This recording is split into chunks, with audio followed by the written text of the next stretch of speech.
Hello everyone, welcome to this channel. This video is sponsored by Neeraj publication. June 2023 की अगर आप लोग तैयारी कर रहे हैं एग्जाम्स की, यानी कि टर्म एंड एग्जामिनेशन की तैयारी कर रहे हैं, तो नीरज पब्लिकेशन की बुक आप लोग पढ़ सकते हैं। बहुत अच्छा खासा डिस्काउंट चल रहा है बुक्स पर, गाइड बुक्स पर। 500 से ज़्यादा की बुक्स आप यहाँ पे परचेज करते हैं तो आपको 50% का डिस्काउंट मिलेगा। और साथ ही साथ अगर मैं आपको एक प्रोमो कोड देती हूँ, अगर आप वो भी यूज़ करते हो तो आपको एक्स्ट्रा डिस्काउंट मिलेगा। उसके लिए आपको एक कोड यूज़ करना पड़ेगा। कोड मैं बता देती हूँ, NEP 2023 यूज़ करें और आपको और भी एक्स्ट्रा डिस्काउंट मिल जाएगा। इससे आपको करना क्या है, नीरज पब्लिकेशन की ऑफिशियल वेबसाइट पे जाना और जाके ऑर्डर कर देना। कोई भी गाइड बुक आप परचेज करना चाहते हैं तो आप वहाँ जाके इजीली कर सकते हैं। तो डिस्क्रिप्शन में लिंक है, तो देरी किस बात की, जल्दी से जाओ और उसको परचेज करो। Hello everyone, welcome to this channel लानिक education point. Myself Heena Takkar, और आज हम बात करने वाले हैं फाइनेंशियल अकाउंटिंग। जी हाँ, अगर आप बीकॉम से हैं या फिर आप बीबीए कर रहे हैं या फिर आप बीकॉम ऑनर्स से हैं या फिर प्रोग्राम से हैं या फिर इग्नू, कोई सी भी यूनिवर्सिटी से है, इग्नू से हैं या फिर आप ड्यू से, कहीं से भी हैं, तो आप लोग ये वीडियो देख सकते हैं। सिलेबस बिल्कुल सेम है, कुछ भी ऊपर नीचे नहीं है। ठीक है। अकाउंटिंग प्रोसेस में journal, ledger, subsidiary book, trial balance इसी वीडियो के अंदर देखने वाले हैं, जिसमें आपके 3 यूनिट कवर होंगे और ब्लॉक 2 पूरा खत्म करा दूंगी, जिसमें अकाउंटिंग का पूरा प्रोसेस हम सीखने वाले हैं। जर्नल कैसे होती है, लेजर कैसे होती है, इस तरीके से बताऊंगी। बहुत शॉर्ट में कराऊंगी ताकि आपके पेपर से पहले, अगर आप 2 घंटे पहले भी ये वीडियो देख रहे हो तो भी आप आसानी से कर पाओगे बिना किसी दिक्कत के। तो चलो स्टार्ट करते हैं। सबसे पहले अपने जर्नल को, फिर लेजर पे आएंगे, ट्रायल बैलेंस और सब्सिडियरी बुक में cash book, purchase book, cell return, ये सारी बुक्स हम देखने वाले हैं। तो आओ बिना किसी देरी के फटाफट से इसको स्टार्ट करते हैं। तो देखो, सबसे पहले जर्नल है। जर्नल एंट्रीज कैसे पास होती है इसका ऑलरेडी वीडियो पिछली वीडियो में मैंने आप लोगों को इसके रूल्स बताए थे, ट्रेडिशनल और मॉडर्न। जिसने वो नहीं देख रहा प्लीज वो जाकर देख ले, आराम से जर्नल एंट्री हो जाएगी। ठीक है। फिर भी मैं जर्नल का आपको बता देती हूँ, एक छोटा सा इंट्रो दे देती हूँ। जर्नल एक बुक है, एक प्राइमरी एंट्री है as a book of original entry in which transaction are first recorded in the chronological order. अगर मान लीजिए जर्नल के ऊपर कोई क्वेश्चन आ जाता है थ्योरी का, तो आप आराम से कर पाएंगे। प्रैक्टिकल के लिए तो मैंने ऑलरेडी आपको रूल्स बता दिए हैं, ठीक है, पिछली वीडियो में। तो जर्नल क्या है, एक प्राइमरी बुक है। सबसे पहली बुक कौन सी बनती है, जर्नल ही बनती है। जर्नल से पहले कोई भी बुक नहीं बनती है। और इसको हम सबसे पहले रिकॉर्डिंग करते हैं क्योंकि first recording in chronological order from the accounting voucher that are prepared on the basis of source documents, for example cash memo, invoice, purchase bill. जैसे हमें जर्नल एंट्री करनी होती है तो कहीं ना कहीं हमारे को एविडेंस चाहिए होते हैं, डॉक्यूमेंट्स चाहिए होते हैं जिसको देख के हम करते हैं। जैसे cash memo, invoice, purchase bill हो गए कि हमने कुछ माल खरीदा है, उसका कोई बिल है, कोई इनवॉइस है, ठीक है, या कोई भी चीज़ हमने उधार पे खरीदी है। तो सारी की सारी चीज़ें जो जो हमने परचेज करी हैं, जो जो हमने सामान की एंट्री की है, वो सारी की सारी जो होंगी हम यहाँ पर जर्नल में रिकॉर्ड करते हैं। और सबसे पहले जर्नल में ही की जाती है, जिसको हम लोग क्या बोलते हैं, सब्सिडियरी बुक भी बोलते हैं। उसका फॉर्मेट जो होता है बेसिकली कुछ इस तरीके का रहता है। डेट, पर्टिकुलर्स, LF मैंने लेजर फॉलियो, यहाँ डेबिट होता है, यहाँ क्रेडिट होता है अमाउंट, ठीक है। डेट जो भी आपको क्वेश्चंस में दी होगी वो आप यहाँ लिखते जाएंगे। पर्टिकुलर्स में आपके जो भी चीज डेबिट होगी या क्रेडिट होगी, मैंने बताया था आप लोगों को। और उसके बाद यहाँ पे डेबिट होगा, यहाँ पे क्रेडिट अमाउंट होगा और सेम अमाउंट होगा, दोनों अमाउंट हमारे बराबर रहते हैं, ठीक है। तो अब जर्नल के जितने भी हमारे क्वेश्चंस हैं वो हम ऑलरेडी पहले समझ चुके हैं कि किस तरीके से जर्नल एंट्री हम लोग करते हैं, ठीक है। तो आओ फटाफट से एक छोटा सा क्वेश्चन जर्नल एंट्री का देख लेते हैं ताकि हमारे जर्नल एंट्री के सारे क्वेश्चन इजीली क्लियर हो जाए, ठीक है। तो सबसे पहले मैं बात करती हूँ, अब मैं आपको फटाफट समझाऊंगी और आपको समझ भी आ जाएगा अगर आपने पिछली वीडियो देख रखी होगी तो सबसे पहले बात करते हैं cash deposit in opening an account. अगर हम लोगों ने बैंक में पैसा जो है वो डाला है, डिपॉजिट किया है और अपना अकाउंट खुलवाया, तो आप समझ सकते हैं कि बैंक बैलेंस बढ़ जाएगा। तो बैंक बैलेंस बढ़ जाएगा कैसे, डेबिट द रिसीवर। अभी रिसीव कौन कर रहा है, यहाँ पे बैंक कर रहा है, और जो चीज रिसीवर होता है उसे हम क्या करते हैं, डेबिट करते हैं, क्योंकि हमने रूल कल ही पढ़ा था, डेबिट द रिसीवर। उसके बाद आता है कि इससे हमारा कैश क्या हो रहा है, कैश जा रहा है। क्यों, क्योंकि बिजनेसमैन ने अगर अकाउंट खुलवाया है, अपना खाता खुलवाया, तो उसका कैश जा रहा है, तो क्रेडिट वर्स गोज आउट। और जो चीज यहाँ पे कैश विड्रॉल की जो एंट्री थी, जैसे बैंक है, बैंक जो है यहाँ पे कैश विड्रॉल हो रहा है, तो बैंक से हम पैसा निकाले तो बैंक हमें पैसा दे रहा है, ठीक है। तो क्या होगा, बैंक क्या है, गिवर है, गिवर को क्या करते हैं हम लोग, क्रेडिट करते हैं, ठीक है। और हमारे पास कैश क्या हो रहा है, आ रहा है, वर्ड्स कम इन, और जो चीज आती है उसको हम डेबिट करते हैं। तो क्या एंट्री हो गई, cash account debit to bank account. क्यों, क्योंकि कैश जो है वो हमारे पास आ रहा है, कम्स इन है, तो हमने डेबिट कर दिया, और बैंक का बैलेंस जो है बेसिकली कम हो गया, ठीक है। या फिर हम ये भी बोल सकते हैं कि जो बैंक है, वो कहीं ना कहीं हमें दे रहा है। हम किसी भी रूल से कर सकते हैं, ऐसा नहीं है हम मॉडर्न अप्रोच से कर सकते हैं, हम ट्रेडिशनल अप्रोच से भी कर सकते हैं, जहां से आपको आसान लगे वहां से कर सकते हैं, ठीक है। अच्छा, उसके बाद एक दो एंट्रीज और समझ लेते हैं। मुझे लगता है कि आप लोगों को अच्छे से समझ आ ही गई होंगी अगर आपने वो रूल्स आराम से समझ लिए होंगे, क्योंकि मैंने उस वीडियो में बताया था, ठीक है। अच्छा, उसके बाद हम थोड़ी सी कोई और अलग एंट्री ले लेते हैं ताकि आपको आराम से समझ आ सके। जैसे कि यहाँ पे मैं ले लेती हूँ payment by cheque to creditor, ठीक है, कि हमने पेमेंट करी है चेक से, ठीक है। यहाँ पे पेमेंट करी है किसको, क्रेडिटर को, यानी कि जिसको पैसा देना है, ठीक है। तो अब देना है तो किसको देना है, से राकेश को देना है, ठीक है। तो यहाँ पे रिसीव कौन कर रहा है, पैसा किसके पास आ रहा है, राकेश के पास। तो राकेश अकाउंट को क्या कर देंगे, डेबिट, क्योंकि डेबिट इसलिए क्या है, डेबिट द रिसीवर, और यहाँ पे राकेश क्या है, रिसीवर है, तो डेबिट कर दिया। और यहाँ पे हम लोगों ने चेक से दिया है, तो चेक का मतलब यहाँ यानी कि किसकी बात हो रही है, बैंक की बात हो रही है। और बैंक क्या हो जाएगा, यहाँ पे क्रेडिट हो जाएगा। क्रेडिट क्यों होगा, क्योंकि यहाँ पे ये बैंक जो है वो गिवर है, दे रहा है, ठीक है। तो इसीलिए हमने बैंक को यहाँ पे क्रेडिट कर दिया, ठीक है। आई होप आपको समझ आ गया होगा। ऐसे बहुत सारी एंट्रीज हो सकती हैं, लेकिन ये समरी है इसीलिए मैं आपको सारा का सारा बता रही हूँ। वैसे मैं मान के चलती हूँ कि आपको जर्नल एंट्री तो अच्छे से आती ही होंगी, क्योंकि आप कब से पढ़ते आ रहे हैं। अगर आपको लगता है फिर भी कोई डाउट आ जाता है तो आराम से आप 2-3 बार देखो, आराम से समझ आ जाएगा। बाकी इससे पहले की वीडियो जरूर देखना, फिर ही समझ आएगा ये आपको अच्छे से, ठीक है। अच्छा, अब हम चलते हैं अपने लेजर की तरफ, और इस लेजर होता है, ठीक है। तो लेजर समझने के लिए हम इसकी डिफाइन समझ लेते हैं, ताकि हमारे पेपर में अगर लेजर की डिफाइन या कुछ आ जाता है तो हमें इजीली समझ आ सके, ठीक है। तो सबसे पहले बात करते हैं लेजर की। A ledger is also called the book of final entry होता है, since all the transaction recorded in the books of original entry are transferred and posted in the ledger. यानी कहने का मतलब ये हुआ कि जितनी भी, सपोज हमने सबसे पहला अकाउंट कौन सा बनाया था, जर्नल का बनाया था। जर्नल के बाद ये वाली जो एंट्रीज है वो कहाँ ट्रांसफर होती हैं, लेजर में होती हैं, और लेजर के बाद कहाँ जाती हैं, ट्रायल बैलेंस में जाती हैं, ठीक है। आई होप आपको अच्छे से क्लियर हो गया होगा कि मैं क्या कहना चाहती हूँ। ट्रायल बैलेंस हम पढ़ेंगे, जर्नल हम सीख चुके हैं, अब हम लेजर सीखेंगे, फिर ट्रायल बैलेंस सीखेंगे, ठीक है। अच्छा, तो यही ये कहना चाहता था कि जो भी हमने जर्नल एंट्री करी है उसकी एंट्री यहाँ ट्रांसफर होती है लेजर में, ठीक है। और लेजर क्या है, बेसिकली एक प्रिंसिपल, इसको हम क्या बोलते हैं, प्रिंसिपल बुक्स ऑफ अकाउंट्स भी बोलते हैं। यहाँ से भी क्वेश्चन पूछा जा सकता है। सपोज आपको बोल दिया प्रिंसिपल बुक्स ऑफ अकाउंट्स को डिफाइन करें, तो आप सोचेंगे ये कौन सी बुक है, तो आपको समझ जाना है कि आपको लेजर को एक्सप्लेन करना है। तो मैं आपको वो भी टॉपिक्स बता रही हूँ जहाँ से क्वेश्चन घुमा करके एग्जामिनर पूछ सकता है, तो आपको आता होगा। इसका फॉर्मेट देख लो, उसके बाद क्वेश्चन पे चलते हैं। ये फॉर्मेट होता है हमारा लेजर का, ठीक है। ये हमारे डेट ऑफ दी ट्रांजेक्शन, यहाँ पे डेबिट होता है या क्रेडिट, मैंने कल ही बताया था आपको। डेबिट क्रेडिट हमेशा सेम रहता है। फॉर्मेट क्या है, पर्टिकुलर है, अमाउंट है, डेट पर्टिकुलर अमाउंट है, ठीक है। यहाँ पे नेम ऑफ दी अकाउंट आ जाएगा, ठीक है। अब क्वेश्चन को किस तरीके से करना है आओ फटाफट से देखते हैं।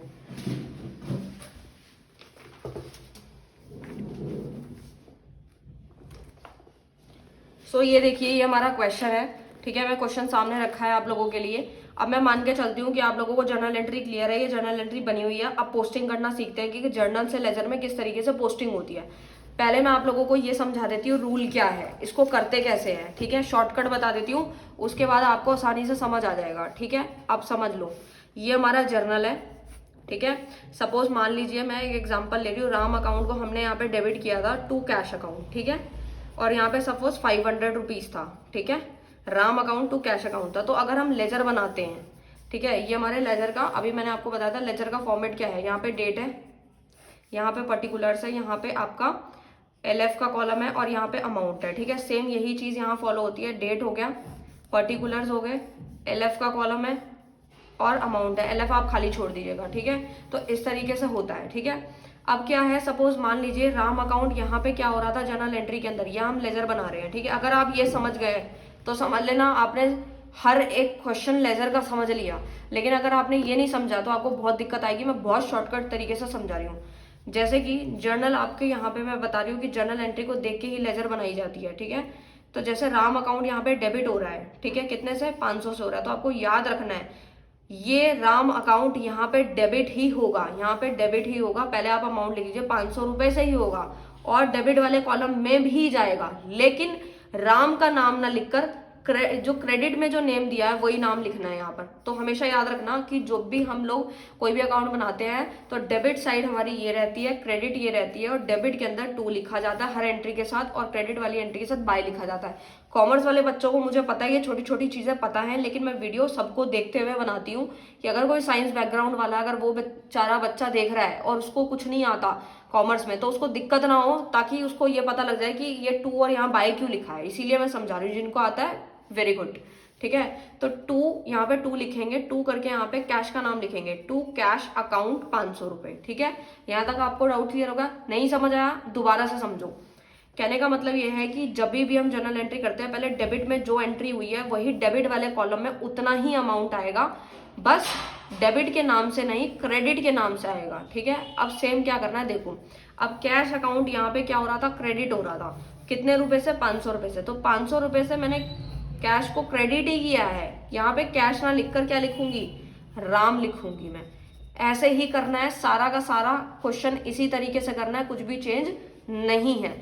अब इतना समझ आ गया ना, अब आप अच्छे से समझ लेंगे। आओ फटाफट से देखते हैं। देखो ये डेट है, ये पर्टिकुलर ये जर्नल बना हुआ है। अब फटाफट से समझते हैं लेजर में पोस्टिंग कैसे होगी, ठीक है, ध्यान से समझना।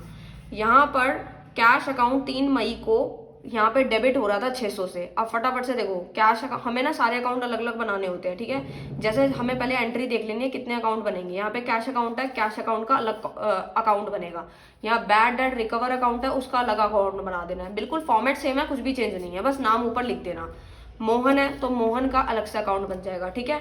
अगर कोई एंट्री 2 बार आ जाती है, सपोज कैश यहाँ पर आया, ठीक है, और सपोज यहाँ पे वैसे कैश है, यहाँ पे ये रहा कैश, ये रहा कैश, कैश 2 बार है, तो क्या कैश अकाउंट के 2 बार अकाउंट बनेंगे? नहीं, एक ही बार बनेगा, ठीक है। अगर कोई 2 बार आया है एंट्री, 3 बार आया, अकाउंट एक ही बार बनेगा, कैश का अकाउंट एक बार बनेगा, ठीक है। ऐसे कोई डिस्काउंट रिसीव अगर 3 बार एंट्री आ जाती या 2 बार आ जाती तो भी इसी में ही आएगी। वैसे तो इसमें एक ही है, लेकिन आपको एक ही क्वेश्चन में सब बताने की कोशिश कर रही हूँ ताकि कोई दिक्कत ना हो, ठीक है। अब मोहन है तो मोहन का जो अकाउंट है वो भी यहाँ पे बन गया, डिस्काउंट रिसीव भी बन गया है, सैलरी, सैलरी ये 1 2 3 4 5 6 अकाउंट बन गए हैं, ठीक है, अलग अलग। अब पोस्टिंग करना स्टार्ट करते हैं। सबसे पहले आता है यहाँ पे कैश अकाउंट डेबिट हो रहा है 600 से, तो कैश अकाउंट के अंदर 600 रुपए डेबिट ही हो रहा है, 3 मई की एंट्री से ही हो रहा है। लेकिन अब यहाँ पे कैश का नाम ना आके क्या आएगा, बैड डेट रिकवर अकाउंट, ठीक है। तो यहाँ आ गया बैड डेट रिकवर अकाउंट के नाम से एंट्री पास हो गई, ठीक है। अच्छा, उसके बाद क्या करेंगे, to bad debt recover account, यहाँ पे 600 रुपए से क्रेडिट हो रहा था, तो अब अकाउंट में चलते हैं। बैड डेट रिकवर अकाउंट के अंदर 600 रुपए क्रेडिट ही करे हैं, ठीक है, लेकिन किसके नाम से होंगे, ऊपर वाले यानी डेबिट के नाम से। तो कितना हो गया, बाय कैश अकाउंट 600। और अभी मैंने बताया था कि क्रेडिट साइड में जितनी एंट्री आती है बाय लिखते हैं, और डेबिट साइड में जो आती है उन सबके आगे 2 लिखते हैं।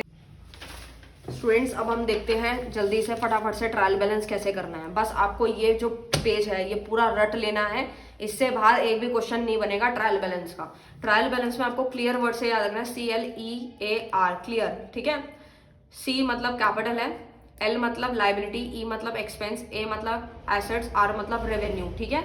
आपको बस इतना याद रखना है कि डेबिट बैलेंस किसका होता है और क्रेडिट बैलेंस किसका होता है। तो यहाँ मैंने लिखा है डेबिट बैलेंस किस किसका होता है, एसेट्स है, ड्रॉइंग है, डेटर्स है, एक्सपेंस एंड लॉसेस, ठीक है। क्रेडिट बैलेंस किसका होता है, जो बच गए हैं, liability, capital, creditor, income and gains, ये सारी चीजें यहाँ पे क्रेडिट होती है। मतलब अगर आपको डेबिट याद हो गया तो क्रेडिट ऑटोमेटिकली पता लग जाएगा, जो बचे हुए हैं वो सारे क्रेडिट होने वाले। ये डेबिट बैलेंस और क्रेडिट बैलेंस याद रखना है, उसी हिसाब से हमारी एंट्री होने वाली है, ठीक है। और ये मैंने कुछ चीजें लिखी हैं जो बीच बीच में से क्वेश्चन उठा उठा के एग्जामिनर पूछ लेता है, और हमें उस वक्त ये नहीं समझ में आता कि ये कहाँ आएगा, तो इसीलिए मैंने ये बनाई है जो मेन मेन एंट्रीज है, ठीक है। ये टेलीग्राम पे ऑलरेडी अपलोडेड है, अगर आपको मिल जाता है ठीक है, नहीं मिलता तो मैं वहाँ पे अपलोड कर दूंगी, वहाँ से आप देख लेना। तो आप टेलीग्राम भी फटाफट से ज्वाइन कर ले। क्रेडिटर्स जो है हमारी लाइबिलिटी है, तो उसका क्रेडिट बैलेंस होगा। फर्नीचर है, plant machinery, cash in hand, सनरी, debtor, ये सारी की सारी एसेट्स है, तो इनका बैलेंस अभी मैंने बताया था, एसेट का मेन बैलेंस डेबिट होता है, ठीक है। डिस्काउंट रिसीव है, इंटरेस्ट रिसीव है, सेल्स है, सारी की सारी चीजें रिसीव हो रही है, हमारा क्रेडिट बैलेंस है। डिस्काउंट अलाउ है, salary, carriage outward, carriage inward, ये सारे के सारे खर्चे हैं, इनको हम डेबिट बैलेंस में दिखाने वाले हैं। बैड डेट, पैसा डूब गया, जितना नुकसान है, डेबिट बैलेंस। ओपनिंग स्टॉक है हमारी asset, debit balance. Return inward है, सेल रिटर्न है, वो भी डेबिट बैलेंस है। रिटर्न आउटवर्ड है या परचेज रिटर्न है तो उसे क्रेडिट बैलेंस बोलते हैं। बस इतना याद रखना है, सबसे ज्यादा एंट्री यहीं से पूछते हैं घुमा घुमा कर। रिटर्न इनवर्ड, रिटर्न आउटवर्ड, इसको अच्छे से पढ़ लेना बस। सनरी रिसिप्ट क्या है, क्रेडिट बैलेंस है क्योंकि ये रेवेन्यू है। बैंक ओवरड्राफ्ट है, लाइबिलिटी है, तुम्हारा क्रेडिट बैलेंस है, ठीक है। आपको बस इतना याद रखना है, आपका काम हो जाएगा। वो बीच के क्वेश्चंस के लिए जहां अटकोगे वहां से वो देख लोगे, ठीक है। सो मैंने आपको बता दिया, फॉर्मेट आपके सामने है। ये फॉर्मेट होता है हमारा ट्रायल बैलेंस का, जहाँ पे हेड ऑफ अकाउंट्स लिखे जाते हैं, लेजर फोलियो डेबिट क्रेडिट होता है, दोनों का अमाउंट जो है वो बराबर होना चाहिए। आओ फटाफट से क्वेश्चन देखते हैं ट्रायल बैलेंस का, और इसको खत्म करने हम लोग देखते हैं कि हम लोगों को ट्रायल बैलेंस का क्वेश्चन करना कैसे होता है। हमारी एसेट है, लायबिलिटी है, इनकम है, क्या है, फटाफट से देखो। उसके बाद बैलेंस तो आप भी देखकर डाल ही लोगे, ठीक है। सबसे पहला क्या है, फर्नीचर है। फर्नीचर क्या हमारी एसेट है, तो एसेट वाला बैलेंस कहाँ जाता है, डेबिट में जाता है, ठीक है। तो डेबिट में आपको अमाउंट डाल देना है। दोनों में से कोई एक जगह पे आएगा, लेकिन जब आप टोटल करोगे तो बराबर आएगा। प्लांट एंड मशीनरी भी, वो भी हमारी एसेट है। एसेट का बैलेंस अभी मैंने आप लोगों को बताया था क्या होता है, एसेट के सारे बैलेंस डेबिट होते हैं, तो ये डेबिट में डाल दिया। उसके बाद डिस्काउंट अलाउ किया है, ये हमारा एक तरीके का खर्चा है। भाई मैंने किसी को डिस्काउंट अलाउ कर दिया कि चलो ठीक है मैं तुम्हें डिस्काउंट दे, तो मेरा तो खर्चा हुआ ना। तो एक्सपेंसेस कहाँ जाते हैं, ये देखो ये लिखा, एक्सपेंसेस क्या है, डेबिट बैलेंस, तो डेबिट में जाएगा इसका बैलेंस, चाहे 30,000 40,000 जितना दिया होगा वो डाल दोगे। उसके बाद सैलरी है। सैलरी क्या है, सैलरी हमारा खर्चा है, एक्सपेंस है, तो उसका बैलेंस भी क्या होता है, डेबिट होता है। उसके बाद आता है बैंक ओवरड्राफ्ट। बैंक ओवरड्राफ्ट मैंने आप लोगों को अभी बताया था, ये रहा बैंक ओवरड्राफ्ट। लायबिलिटी है, क्रेडिट बैलेंस, तो हमारा ये बैलेंस यहाँ पे जो है वो क्रेडिट साइड जाएगा, ठीक है। उसके बाद है cash in hand. Cash in hand हमारी क्या है, एसेट है, तो डेबिट बैलेंस होगा, ठीक है। तो मतलब इसी तरीके से सारे क्वेश्चन होने वाले हैं, बहुत सिंपल है, कुछ भी मुश्किल नहीं है। सारे क्वेश्चन आपसे सॉल्व हो जाएंगे। अगर आपको लगता है कि आप डिटेल में पढ़ना चाहते हो तो वो भी आप कमेंट कर सकते हो, क्योंकि ये समरी है, इसीलिए मैंने आपको फटाफट से सारी चीजें करा रही हूँ, ताकि आप पेपर के 2 घंटे पहले भी पढ़ पाए, तो आराम से आपका काम हो जाए। आओ फटाफट से परचेज बुक और सेल बुक को देखेंगे और कैश बुक फटाफट से करते हैं और इस चैप्टर को खत्म करते हैं। तो देखो कैश बुक क्या होता है, सबसे पहले सब्सिडरी बुक और सब डिवीजन होता है जर्नल का। जर्नल का सब डिवीजन होता है, कैसे सब डिवीजन होता है वो आपको अच्छे से समझ लेना। जैसे ये हमारी जर्नल है, आपको मैंने अभी बताया था जर्नल के बाद क्या बनती है, लेजर बनती है, फिर ट्रायल बैलेंस बनती है। तो आप सोचेंगे कि मैम जब जर्नल के बाद लेजर बनती है तो कैश बुक कहाँ से आ गया, ठीक है। तो मैं आपको बता दूं, ये जर्नल की कैटेगरीज है जो हम पढ़ रहे हैं, उसके बाद ही हम लेजर में पहुंचते हैं, ठीक है। अच्छा, उसके बाद आता है हम लोग कैश बुक क्या है, एक हमारा सब्सिडरी बुक है जो कि सब डिवीजन है जर्नल का, जिसके अंदर जर्नल के अंदर क्या क्या आता है, कैश बुक आती है, purchase book, cell book, purchase return book, cell return book, journal proper, ये 6 आती है टोटल।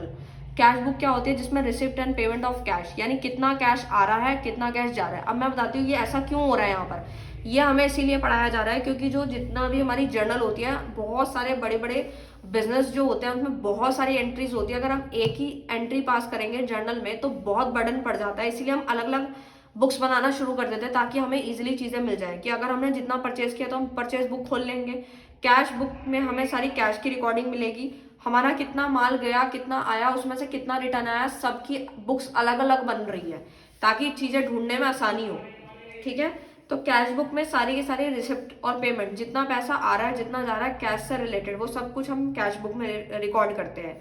परचेज बुक में सारा का सारा उधार में जो हम माल खरीदते हैं वो सारा परचेज बुक में रिकॉर्ड होता है, और यहाँ पे जितना उधार में हमने माल बेचा है वो सेल बुक में रिकॉर्ड किया जाता है। परचेज रिटर्न नाम से क्लियर है, जितना माल हमने खरीदा था वो कितना रिटर्न कर दिया है तो वो रिकॉर्ड करेंगे। सेल रिटर्न मतलब कितना हमने सेल्स पे रिटर्न मिल गया वो हमें सेल रिटर्न बुक में रिकॉर्ड करेंगे। और जर्नल प्रॉपर में क्या होता है, record the transaction which cannot be recorded in any of these above book. इनमें जो जो एंट्री को रिकॉर्ड नहीं किया, वो जो बची कुची है वो जर्नल प्रॉपर में आ जाएंगे। आई होप आपको क्लियर है। फॉर्मेट जितने भी हैं वो सारे के सारे वैसे ही रहने वाले हैं। इधर वही डेबिट होता है, इधर क्रेडिट होता है, सारे सेम होते हैं। इधर रिसिप्ट साइड होती है, इधर पेमेंट होती है। जितना पैसा आ रहा है डेबिट कर दो, पैसा जा रहा है क्रेडिट कर दो। बहुत सिंपल है। इसी तरीके से हमारी जो है एंट्री होती है। उसके बाद आ जाते हैं सब डिवीजन ऑफ जर्नल पे, वही जो मैंने आपको अभी बताया। इसके कुछ इंपॉर्टेंट पॉइंट्स हैं जो आपको बिल्कुल याद रखने हैं, ठीक है। तो परचेज बुक में क्या क्या याद रखना है, परचेज बुक एक सब्सिडरी बुक है जो कि क्या रिकॉर्ड करती है, उधार का माल जो है वो रिकॉर्ड करती है। जैसे कि हमने कोई कुछ भी मैन्युफैक्चरिंग कोई भी गुड्स है उनको परचेज कर लिया, कुछ भी चीज, ठीक है। ये पर्टिकुलर इनवॉइस नंबर होता है, यहाँ पे आपका CGST, SGST, IGST लगता है। आप लोगों को अच्छे से पता है जब स्टेट के अंदर डीलिंग होती है तो 2 तरह के टेस्ट लगते हैं, लेकिन अगर स्टेट से बाहर जाता है तो IGST लगता है। ये तो छोटी छोटी चीजें हैं जो आपको मुझे लगता है आती ही होंगी, बस आपको रिविजन की जरूरत थी। लिस्ट प्राइस क्या होता है, क्वांटिटी इनटू प्राइस पर आर्टिकल होता है, ठीक है। जितनी क्वांटिटी है उतने से आपको मल्टीप्लाई कर देना है। जैसे मैं आपको एक समझाती हूँ कि अगर मेरे को कोई भी एक क्वांटिटी मेरे को 5 रुपए की पड़ रही है और मुझे 20 खरीदनी है, तो कितने की होगी? 100 रुपए की। बस सिंपल यही छोटे छोटे फॉर्मूले हैं जो आपको याद रखने वाले हैं, ठीक है। आपको बस इतना याद रखना है कि जितना भी ऐड क्या करना है, जितना भी आपके कार्टन फ्राइट ये सब के जो खर्चे हैं उनको ऐड कर दो, जीएसटी माइनस कर दो। बस इतनी सी चीज याद रखना, जीएसटी माइनस कर देना और जितने भी खर्चे उनको जोड़ देना, राइट। बस इतना काम करना है। सेल बुक भी ऐसे ही है, सेल बुक का भी फॉर्मेट कुछ इस तरीके से, बस ऊपर सेल बुक आ जाएगा, ठीक है, और कुछ भी चेंज नहीं है, ठीक है। लेकिन बस फर्क ये है कि जब आप उधार पे माल बेचोगे तो आप यहाँ रिकॉर्ड करना, और अगर उधार पे माल खरीदोगे तो वो परचेज बुक में जाने वाला है, राइट। तो इसी तरीके से आपके सारे के सारी चीजें थी जो मैंने आप लोगों को सारी बताई हैं। अगर आपको लगता है कि आप इनसे रिलेटेड भी प्रैक्टिकल देखना चाहते हो तो मैं उसके ऊपर अलग से वीडियो बना दूंगी, बट मोस्टली मैंने सारी चीज़ें आप लोगों को बता दी जहाँ से थ्योरी प्रैक्टिकल आराम से बन जाएगा, आराम से क्वेश्चंस भी हो जाएंगे। अगर आप सेल बुक या परचेज बुक की वीडियो देखना चाहते हैं तो ऑलरेडी मैंने प्लेलिस्ट में बना रखी है, वहाँ से जाके भी आप देख सकते हैं। सो मैंने सब कुछ खत्म करा दिया है। मिलते हैं नेक्स्ट ब्लॉग में, तब तक के लिए बाय बाय और अच्छे से पढ़ते रहना। All the best. मिलते हैं नेक्स्ट वीडियो में नेक्स्ट टॉपिक के साथ। Thank you so much.